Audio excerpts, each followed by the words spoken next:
Bonjour et bienvenue. Alors aujourd'hui, ce sera un tirage sentimental à choix avec deux choix qui m'est inspiré par la chanson de Barbara qui s'appelle Dis quand reviendras-tu et qui tourne en boucle depuis ce matin dans ma tête. Donc, comme toujours, quand j'ai une chanson dans la tête, je sais qu'il faut que je fasse une guidance, même si c'est pas du tout aux heures auxquelles je fais des guidances, enfin que j'enregistre des guidances, mais voilà, il faut que je le fasse et notamment j'ai cet extrait de couplet, enfin non, c'est plutôt le refrain.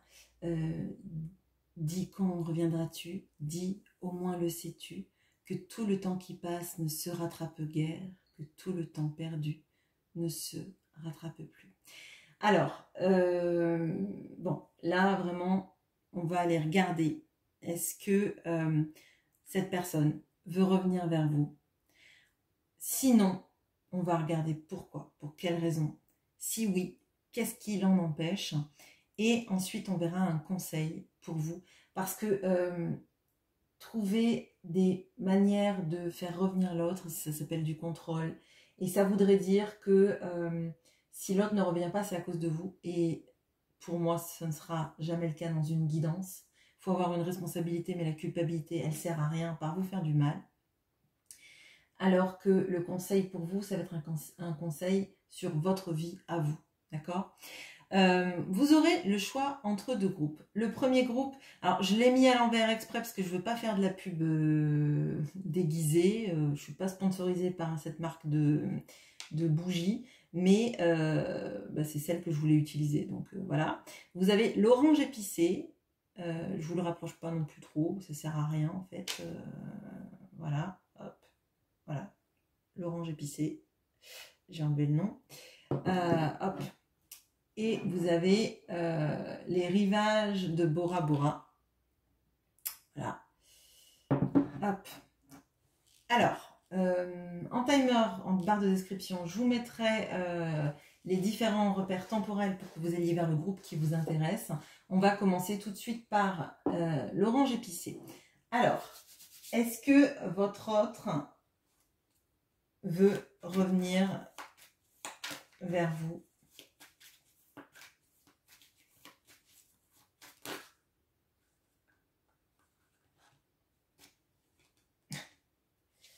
On a trop. Allez.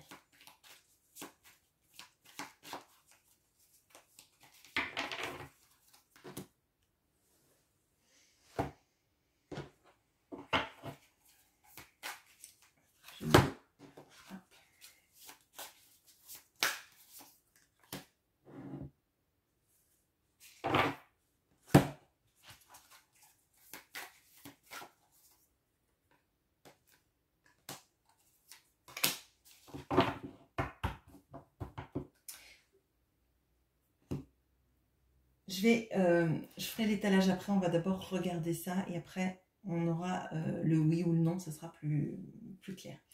Allez, donc est-ce que cette personne veut revenir vers vous? Bon, on a le cœur. On a planning and action, donc on a quelqu'un là qui prévoit. On a le 5 d'épée.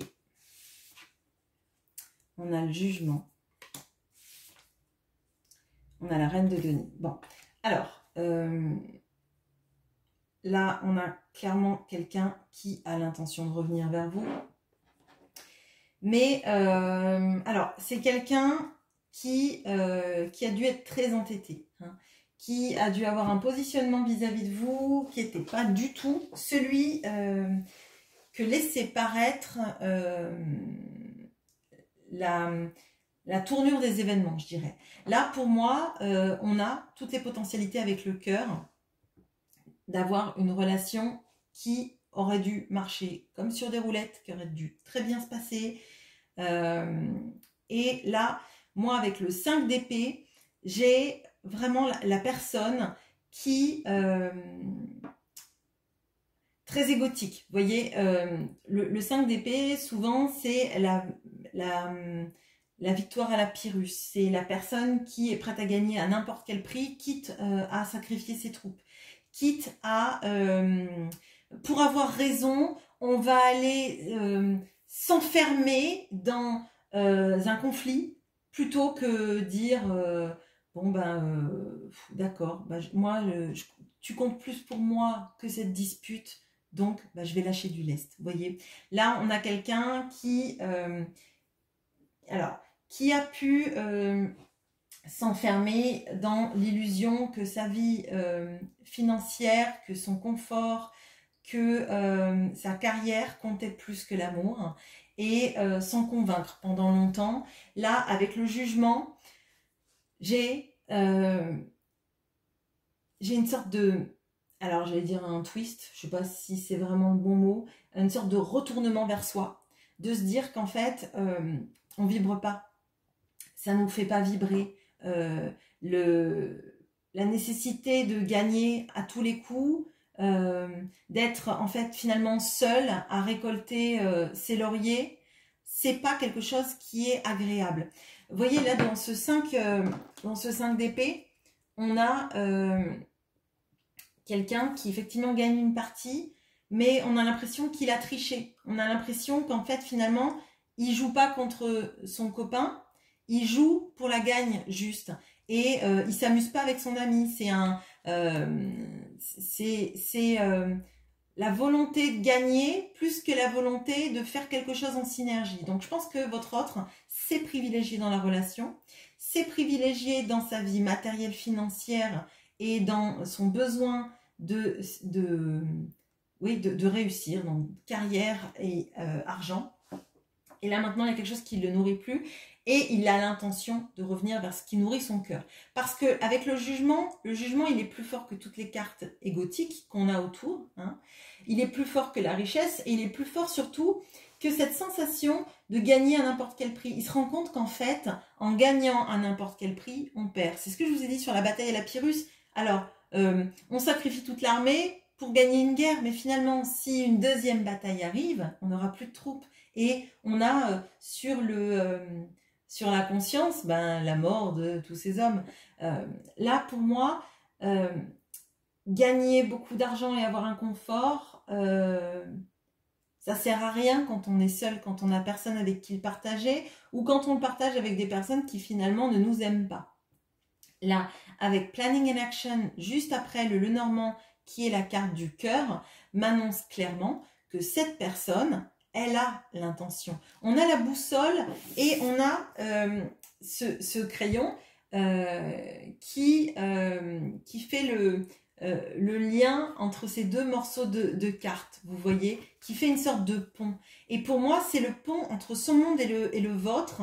Et cette personne, elle réfléchit à comment activer des actions pour vous rejoindre, pour que vos deux mondes se rejoignent. Bon, super.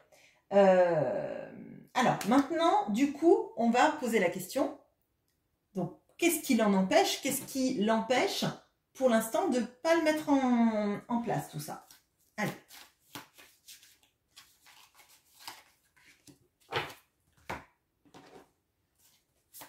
Qu'est-ce qui l'en empêche, du coup? Enfin, qu'est-ce qui l'empêche de le faire peut-être plus rapidement? Parce qu'on voit que cette personne, elle en a l'intention. Hein. Elles sont très grosses, ces cartes. J'ai pas des petites mains pourtant, mais... Vous voyez, elles font le double de celle-là en largeur. Voilà.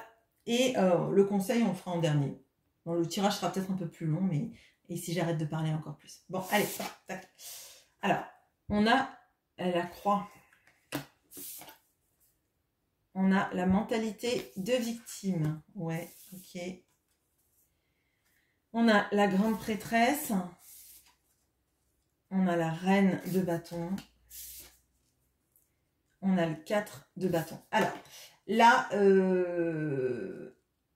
pour moi, là, potentiellement, il y a une autre personne dans sa vie. Et cette personne, elle ne peut pas faire les choses trop rapidement parce qu'elle a quelqu'un à quitter.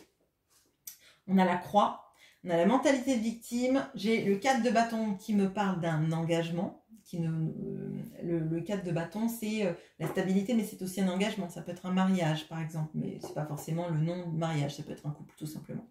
Alors, là, cette personne avec la mentalité de victime, Je pense que elle n'accepte pas, pour l'instant en tout cas, ou pendant longtemps elle l'a pas accepté, et là ça se fait de plus en plus parce qu'avec le jugement on a quand même un appel, hein, on a un appel de l'âme, on a un appel à vraiment se choisir et à arrêter de faire n'importe quoi, arrêter de suivre le mauvais courant, j'allais dire.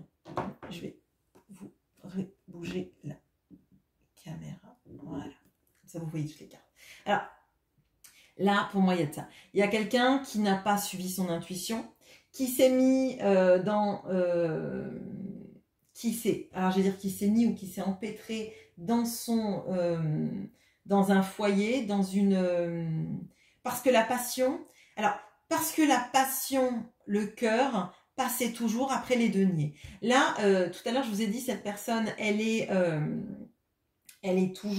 a toujours été dans l'argent, l'argent, l'argent. Il est possible soit que son conjoint, sa conjointe a des biens, ou alors que lui, il a toujours cru que c'était un pourvoyeur de fonds. C'est bizarre, mais c'est comme ça que je le ressens.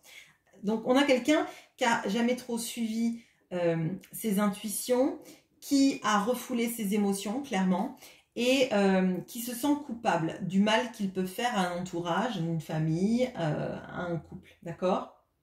C'est quelqu'un qui a refoulé toutes les notions de passion et d'amour au plus profond de lui-même, alors en se disant que ça valait moins que mettre en sécurité sa famille, se mettre en sécurité lui, amasser des biens, etc. Donc maintenant, effectivement, cette personne a l'intention de le faire, cependant, ça peut pas se faire du jour au lendemain, on est bien d'accord. Et moi, ce que je pense et ce que je ressens là, c'est qu'avec la mentalité de victime, on a quelqu'un qui sait que c'est son appel du cœur, mais qui se sent, qui a peur de mettre en marche tout un système, alors judiciaire, partage de biens, etc. C'est quelqu'un qui est, qui est mal devant ça, en fait, qui est mal devant le fait de laisser quelqu'un d'autre, hein. Et il y a aussi, je pense, toute cette mise en place de démarches qui dire à l'autre pour qu'on le quitte, ne serait-ce que ça, parce que ça, c'est pas facile. Et avec la mentalité de victime, j'ai l'impression même que c'est quelqu'un qui va avoir tendance à culpabiliser énormément rien qu'à l'idée de ce qu'il aura à faire. Donc ça, pour moi, c'est un gros frein. C'est quelqu'un qui ne suit pas forcément ses intuitions, même si là, on voit qu'il y a un appel de l'âme, et qui aussi, je pense, a peur de se dire qu'il peut se tromper. Alors, j'ai pas la lune, mais avec la reine de bâton, on a quelqu'un qui a peur de se laisser dévorer par la passion que vous lui inspirez, même si on voit qu'il y a de l'amour aussi, d'accord? Son âme sait qu'il y a de l'amour, mais ses peurs peuvent lui dire que la passion va le dévorer et que comme il était avant dans une relation où il y avait de l'argent, en fait, on va dire, et où l'argent était vraiment j'allais dire le pilier, mais c'est même le pilier, le centre, la clé de voûte de tout ça, c'était plus facile. L'argent, il y en a, cette personne sait en faire visiblement, ou en tout cas a été dans un entourage qui savait faire de l'argent ou qui avait de l'argent, et on se pose moins de questions quand on a de l'argent de savoir comment on va le dépenser que de savoir comment ça va aller dans le cœur quand on a peur tout simplement qu'un jour l'autre nous laisse, ne nous aime plus, etc. Bon, un conseil pour vous, pas pour manipuler, pas pour faire revenir cette personne, etc. Parce que de toute façon, c'est un chemin qu'elle doit prendre, cette personne. Elle doit prendre ce chemin toute seule, avoir le courage toute seule de se dépêtrer de sa situation. Vous ne pouvez pas intervenir parce que si vous intervenez, cette personne va vous reprocher que elle aurait mieux fait les choses si elle avait attendu, etc., etc. Et pour moi, c'est vraiment pas la chose à faire. Voilà. Bon. Vous ferez bien ce que vous voulez, ce n'est qu'un conseil. Allez. Message à venir aujourd'hui. La réponse est déjà en vous. Ok. On a le roi de bâton. Le 2 de denier. la tempérance. Bon, alors, ce message va vous concerner, principalement, donc déjà, de suivre votre intuition, de suivre ce que vous ressentez, de ne pas vous faire saborder parce que cette personne va pas assez vite en vous disant que cette personne ne viendra jamais. Il y a quelque chose sur vous, sur l'apaisement et l'apaisement de vos communications vis-à-vis de vous-même aussi, de tous les messages que vous pouvez vous envoyer intérieurement en vous disant, par exemple, cette personne elle vient pas parce que je ne suis pas assez bien, parce que je suis moins bien, parce que si, parce que ça. Ça, c'est des messages que vous n'avez pas à vous envoyer, d'accord ? Bon, je sais pas, c'est un peu peut-être flou pour vous quand je vous dis des messages que vous n'avez pas à vous envoyer. Là, il y a vraiment quelque chose par rapport à la communication. Donc, que vous avez vis-à-vis de vous-même, que vous aurez vis-à-vis de l'autre. Je vous ai dit que ce n'était pas un conseil vis-à-vis de l'autre, mais bon, le conseil revient. Donc, si, il y a quelque chose vis-à-vis de l'autre sur le fait de... Alors, de ne pas lui mettre la pression. Ça, j'ai beau vous le dire, si vous avez envie de le faire, ben, faites-le. Mais il y a quelque chose en fait de... il y a quelque chose sur la reprise de pouvoir, de vous dire déjà que si cette personne, elle vient pas, qu'elle reste dans un couple, c'est pas parce que vous valez moins bien que la personne en face. Là, faut arrêter. Tout le système de comparaison, faut arrêter en fait. Vraiment. Parce que ça vous saborde, ça vous donne des fausses, alors je vais dire des fausses intuitions, mais des fausses raisons en fait. C'est des fausses raisons. Si l'autre ne quitte pas sa compagne alors qu'il m'a dit qu'il m'aimait, c'est qu'en fait il m'aime pas, que je suis moins riche, que je suis moins intelligente, que je suis moins belle, que je suis moins ci, que je suis moins ça. Non, faut arrêter. Votre autre, visiblement, s'il quitte pas l'autre, c'est parce qu'il a de la culpabilité et parce qu'il y a beaucoup de choses à mettre en place. Un partage de richesse, j'ai l'impression que je suis dans Destin. Mais c'est pas parce que vous n'en valez pas la peine. De toute façon, on voit que vous en valez la peine puisque cette personne vous aime, ok ?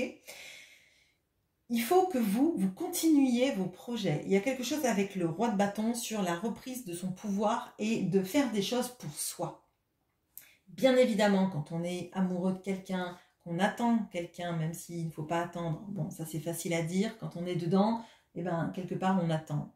On patiente, on se dit que c'est de la patience, mais souvent c'est de l'attente. Bon, là, il faut transformer cette attente c'est transformer l'essai pour qu'en fait ça devienne le moteur pour continuer vos projets, pour en créer de nouveaux et pour faire des choses qui vont bien plus fort, bien plus vite pour vous et qui vibrent et qui vous mettent sur, alors je veux dire pas sur un piédestal, mais en tout cas sur cette sensation que oui, vous valez quelque chose, que oui, vous arrivez à mettre en place vos projets, que oui, il y a des choses qui vous nourrissent de l'intérieur, des choses que vous créez. Donc pour moi, on apaise sa communication intérieure, on apaise aussi potentiellement la communication vis-à-vis de l'autre. Là, je ne vous encourage pas du tout à mettre la pression à cette personne parce que cette personne, elle a l'intention de faire les choses. Si vous lui mettez trop la pression, elle va se dire que elle va faire les choses, peut-être, et elle ne va pas les faire bien. Et après, si c'est pour vous le reprocher tout le temps, ça va mettre en échec votre couple. Bon. Et vous, ça va vous donner l'impression que c'est parce que vous la mettez au pied du mur qu'elle fait les choses, mais comme elle ne va pas les faire bien, ça va vous renforcer peut-être sur le fait qu'elle a fait un choix par dépit, etc. Bon, donc là, on apaise sa communication, on ne met pas la pression à l'autre, on se concentre sur des projets qui vous nourrissent, qui vous font du bien et qui vous valorisent. Et ça, c'est très important. Voilà ce que j'ai pour vous. Je fais une petite pause, je mélange mes cartes et on passe au deuxième groupe. Bonne journée. Et bonjour à vous qui avez pris les rivages de Bora Bora. On va regarder tout de suite, est-ce que cette personne a l'intention de revenir vers vous. Je pousse l'autre. Allez. Je ferai le tirage du coup de la deuxième ligne et de la troisième ligne après, en fonction de la réponse. Comme ça, on aura vraiment des énergies extrêmement fraîches sur... Ok. Oh.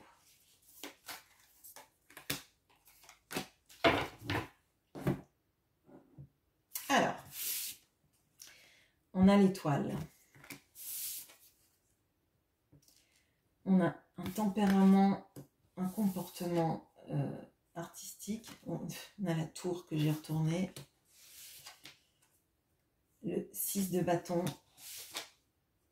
l'étoile. Bon, 2 fois l'étoile.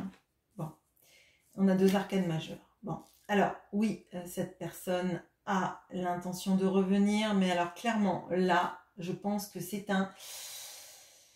c'est dans l'idée du... C'est un fantasme, hein, c'est un rêve.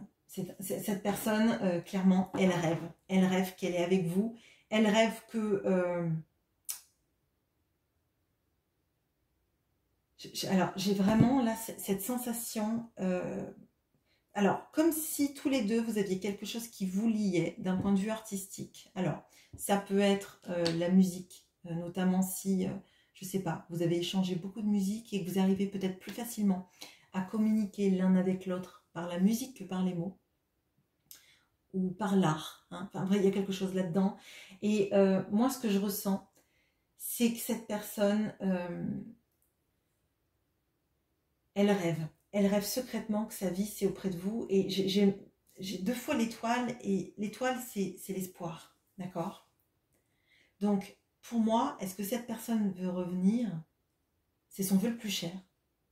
Mais alors, pour moi, on va le voir dans les autres lignes. Mais alors, pour moi, c'est quelqu'un qui se dit que c'est pas possible dans la vie de revenir vers vous. Alors, là, moi, ce que je ressens, c'est comme si cette personne, elle en rêvait nuit et jour, mais que dans la vie, comme s'il y avait une sorte dans le rêve, dans le fantasme, et c'est pas un fantasme sexuel, c'est un fantasme dans le sens, le rêve le plus profond et le plus intense, son rêve le plus cher, le vœu auquel on s'accroche, le vœu qu'on fait quand on voit une étoile filante. Hein. Et même d'ailleurs, cette personne, ça ne m'étonnerait pas du tout qu'au mois d'août, lors des Perséides, si elle a vu une étoile filante, elle a pensé à vous et elle s'est dit qu'elle espérait qu'un jour, on vous remette sur le même chemin, qu'on vous permette d'être ensemble. Mais pour moi, là, il y a quelque chose qui fait que si elle part vers vous, il y a quelque chose de très cher à son cœur qu'elle va devoir laisser derrière. Et alors, je ressens pas un couple là. Je peux voir même un lieu de vie. Je peux voir une famille qu'elle a l'impression de devoir laisser de côté. Alors peut-être parce qu'elle se dit que sa famille lui pardonnera jamais de vous avoir choisi. Mais je vois pas une autre femme. Ça veut pas dire que cette personne elle n'a pas une autre femme, hein. Mais que vivre avec vous, c'est quitter tout ce qu'elle a réussi maintenant. Et une fois de plus, je ne le ressens pas sur un couple. Ça ne veut pas dire qu'elle n'a pas une femme ou un homme dans sa vie, mais pour moi, il y a quelque chose là de... En fait, vous êtes son plus grand et son plus beau rêve. Mais il y a quelque chose d'ailleurs de... Vous voyez, de très... pas fantasme... Oui, mais il y a cette notion du fantasme, mais c'est vraiment le... Dans un monde idéal, dans un monde d'as de coupe, on va dire, on peut vivre à fond son amour, l'amour rêvé, l'amour parfait. Il se vit. Et je crois que cette personne, elle a plus de facilité à rêver de vous et à vous aimer dans ses rêves. Hein, et dans ses rêves, cette personne vous aime comme un fou, comme une folle. Elle vous rend heureuse heureux chaque jour. Vous vivez votre meilleure vie. Dans la vie de tous les jours, vu que vous êtes son rêve total, cette personne, elle ne doit pas être très heureuse. Alors, si elle vous dit qu'elle est heureuse dans sa vie, j'y crois absolument pas. Et c'est que être heureuse pour elle, c'est peut-être donner de l'amour à ses enfants et voir ses enfants sourire, tout simplement. Je le ressens vraiment comme ça et c'est assez... Bon, alors du coup, on va en regarder... je vais regarder qu'est-ce qui l'empêche de mettre en place dans la vie de tous les jours au lieu de ses rêves ben, cette réunion entre vous deux. Parce que là, vraiment, et je le ressens comme ça, je veux bien que vous me disiez en commentaire si vous avez l'impression qu'en fait, cet autre, c'est comme si votre amour, c'était une petite bulle, une vie idéalisée, mais que dans la réalité, vous avez l'impression que des fois, vous n'existez pas dans toutes vos turpitudes de vie, dans tout vos... Par exemple, c'est quand vous avez un souci, cette personne, c'est comme si elle n'existait plus. Non pas qu'elle s'en fiche, mais parce que dans son monde rêvé, vous n'avez pas de soucis. et qu'elle, je sais pas, c'est vraiment très étrange ce que je ressens. Alors, on a le livre.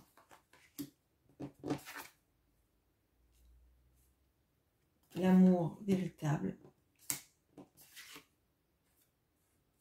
Le 8 de bâton. 10 d'épée. Ouais. La lune. Ok. Bon. Alors, bon, très clairement, vous êtes l'amour de sa vie, le seul, le vrai, l'unique. Celui, je vous ai dit, l'amour as de coupe. Je crois qu'on est vraiment là-dedans. Cette personne, si... Et je sais que ça va pas plaire que je dise ça parce que quand mais c'est un ressenti. Et c'est un ressenti que vous devez avoir dans vos tripes là. Quand je vous dis ça, si ce tirage vous concerne, vous avez l'impression qu'il y a une grosse différence entre ce que vous ressentez quand vous vous êtes parlé, quand vous vous êtes vu. S'il n'y a pas de communication entre vous deux, il y a cette chose-là qui, même si vous avez l'impression qu'elle n'existe pas, c'est bizarre, parce que c'est comme si en fait vous vous aimiez dans une réalité alternative et que dans cette réalité-là, cette personne, elle a tellement peur de se tromper. Elle a tellement peur que cet amour qui est le plus fort qu'elle ait jamais vécu, qu'elle ait jamais ressenti, cette sensation de pouvoir être aimée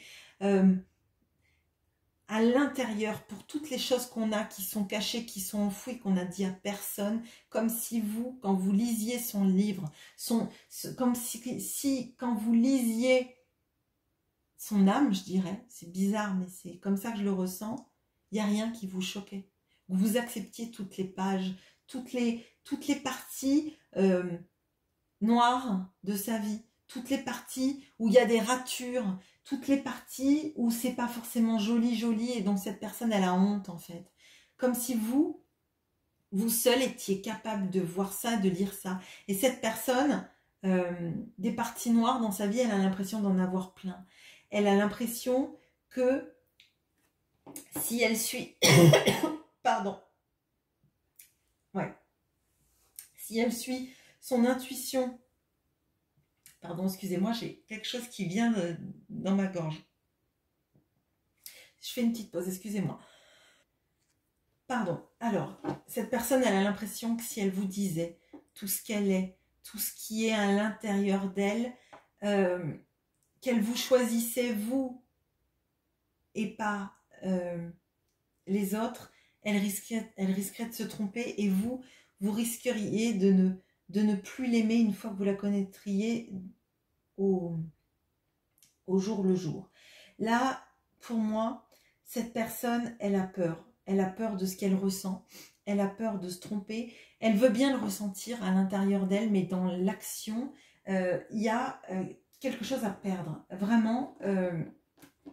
Et dans le quelque chose à perdre, c'est perdre toutes ses certitudes, perdre toutes ses évidences et perdre son plus beau rêve. Parce que c'est comme si, quand on vivait ce rêve, on risquait de se tromper, alors que quand on le vit dans un monde imaginaire, ben on ne peut pas se tromper parce qu'en fait, comme on ne pose pas d'action, on ne se trompe jamais. Mais se tromper, ne pas se tromper et finalement ne pas vivre cet amour, ça sert à rien. Enfin, c'est comme regarder une série à l'eau de rose ou lire un livre en fait. Ça a pas plus de, ça nourrit l'intellect, mais le cœur il n'est pas nourri en fait. Cette personne donc, elle préfère clairement que les choses restent à l'état imaginaire, à l'état de romance, mais romance dans le sens de romancer en fait, pas vécu. Il y a vraiment pour moi une dichotomie entre ce qu'elle ressent pour vous. Elle sait que vous êtes son véritable amour, elle sait que vous êtes l'amour de sa vie, elle sait que vous êtes l'étoile du Nord, hein, je dirais, donc il y a une notion de boussole, de la boussole de sa vie, de la boussole de son cœur, mais dans la vie de tous les jours, elle se dit qu'elle se trompe. Là, pour moi, si elle vient pas, ce sont les peurs. Ce sont les peurs de mettre en action ce qu'on ressent, les peurs de perdre. Alors, là, pour moi, le perdre peut-être une garde d'enfant, je dirais. Perdre le bien-être de ses enfants. Peut-être qu'il y a un déménagement, quelque chose. Mais je crois que c'est surtout se tromper. Et se tromper, ça la brisera en morceaux. Parce que si vous êtes l'amour de sa vie, si vous êtes la personne à laquelle elle s'attache depuis des années et des années, si s'il y a ce truc qui vibre à l'intérieur d'elle, dont elle rêve toutes les nuits, c'est comme si, je le dis des fois parce que je le ressens, et je pense que dans ce groupe-là, il y a des groupes qui ressentent que cet autre que vous avez dans le cœur, ils préfèrent des fois vivre en rêve cette relation que la vivre tous les jours. Alors, je dirais même, là je vais loin, mais peut-être que parmi vous, il y a des personnes qui... alors, j'allais dire qui n'ont peut-être même pas consommé, le mot n'est pas joli, mais on a l'impression qu'il y a quelqu'un qui idéalise tout. Tout, même toucher votre peau, c'est idéalisé. Je sais pas comment vous expliquer ça, mais comme si c'était une sorte de sanctuaire. C'est dur hein, de vous expliquer, je suis désolée, peut-être que ça plaira pas, mais pour moi, c'est quelqu'un qui sanctuarise qui vous êtes, qui vous met sur un piédestal et qui met cet amour sur un piédestal et qui se dit que dans la vie de tous les jours, il y a quelque chose qui serait cassé. Alors, je comprends bien que c'est pas agréable du tout ce que je dis et que ça fait pas rêver, mais c'est pour ça que cette personne, elle vit pas cette relation parce qu'il y a quelque chose de la différence entre ce dont on rêve et ce qu'on vit et de quand on le vit, comment on peut l'altérer. Bon, un conseil pour vous.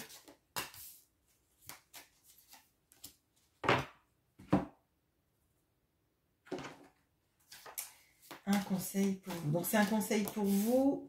Normalement, c'est pas un conseil pour la manière dont vous devez agir vis-à-vis de cette personne, parce que de toute façon, on voit que cette personne, dans ses rêves, vous êtes ensemble, dans la réalité, ça lui fait terriblement peur. Hein. La vie commune, le passage à l'acte entre le rêve et la réalité, ça la terrifie. Donc, il est pour moi évident que vous ne pouvez rien faire tant que cette personne ne s'est pas affranchie de ses peurs. C'est pas en lui disant mais si ça va aller que ça va aller. Enfin, je veux dire, c'est pas la méthode Coué là. On est dans un stade bien plus important. Donc là, on va regarder plutôt un conseil pour vous, pour vous, qui vous amènerait du mieux, du bien-être. On a le ralentissement, on a la rancune, on a le chariot, on a le 6 de bâton qui est là aussi. On a le pendu. Donc on a deux arcanes majeures comme sur la ligne de votre autre en haut. Alors, bon, cette ligne, c'est un conseil qui va nous parler, vous inviter à, alors, déjà à accepter votre propre réussite, même si votre réussite, si votre carrière doit se passer dans un endroit et vous éloigner encore plus de votre autre physiquement. De ne pas le procrastiner si vous avez une opportunité de faire votre carrière, de démarrer une entreprise ou de réussir ailleurs que là où vous êtes, d'accepter la réussite qui vous tend les bras et de ne pas attendre, de ne pas ralentir votre vie dans l'attente de quelqu'un. Parce que sinon, vous allez encore plus ressentir ce ralentissement dans votre vie et cette sensation d'être pieds et mains liés pour quelqu'un qui peut ne pas revenir. Parce que là, les peurs sont tellement fortes que cette personne peut vivre toute sa vie dans son rêve et de ne rien mettre en place. Hein. Donc, heureusement pour elle, la nuit, elle peut dormir et rêver de vous. Ça lui donne la moitié de son temps de vie où elle est avec vous. Mais dans la vraie vie, dans la vie active, je dirais, dans la vie qu'on qu'on manifeste, ben, elle ne fait rien. Hein. Donc si vous vous attendez tout le temps pour mettre en place des projets, si par exemple vous aviez dans l'idée de faire quelque chose avec elle, une sorte de mission de vie, ou développer un business ensemble, ou bah, faire juste, bâtir votre vie avec cette personne et que vous attendez pour vivre votre vie, vous attendez pour construire une maison, pour développer votre entreprise, etc. Là, on vous invite à pas vous ralentir, d'accord? Parce qu'à un moment donné, vous allez vous gâcher, vous allez avoir l'impression que votre vie, elle file sans vous, et là, on vous dit que ça va vous amener, si vous faites ça, un sentiment de passer à côté de votre vie, ça va développer des rancunes, ça va développer de l'aigreur en vous, et c'est pas du tout ce qui est souhaitable pour vous. Il n'est pas souhaitable de vous laisser sur le bas-côté de la route, il n'est pas souhaitable de refuser votre abondance et votre réussite dans l'attente de cette personne. Si vous avez des projets à développer, loin de cette personne physiquement, vous êtes plutôt invité à le faire. Bien évidemment, c'est votre libre arbitre. Si vous n'en êtes pas à ce niveau de conscientisation, ne le faites pas. Ne vous mettez pas dans le malheur, c'est pas le but. Mais si vous sentez que votre réussite à vous, votre épanouissement, il est pas dans la région où il y a votre autre, mais dans un lieu différent et lointain, faites-le. Si cette personne un jour, elle a le courage, elle devra avoir le courage aussi de quitter un lieu de vie, un lieu de... oui, un lieu de vie. Un lieu de vie. Si c'est une distance géographique, eh bien, ne l'attendez pas. Si vous, je ne sais pas, si vous, votre bien-être, il est, j'allais dire dans le Pays Basque, mais ça... Bon, si votre bien-être à vous, il est dans le Pays Basque et que votre autre vit à Lille, et que vous vivez, je ne sais pas, à Quimper ou à Rennes, j'en sais rien, eh ben, allez vivre votre vie dans le Pays Basque qui vous rend heureuse. N'attendez pas dans un entre-deux, dans un milieu qui ne vous appartiendra pas à vous, qui n'appartiendra pas à votre autre, et qui sera un lieu où vous allez vivoter en laissant passer votre vie. Là, on vous dit d'avancer pour vous. C'était déjà un tirage que j'ai fait il n'y a pas longtemps, de ne pas vous laisser sur le côté de la route, parce que vous allez sentir le temps, mais vous peser. Hein. Vous allez avoir l'impression que votre vie, elle n'évolue jamais. Vous allez attendre quelqu'un qui ne vient pas, vous allez faire attendre vos projets et vous allez rester comme prisonnière ou prisonnier du temps. Voilà ce que j'ai pour vous. Écoutez, j'espère que ce tirage vous aura permis d'avoir vos clés de compréhension et je vous souhaite une très bonne journée. À bientôt.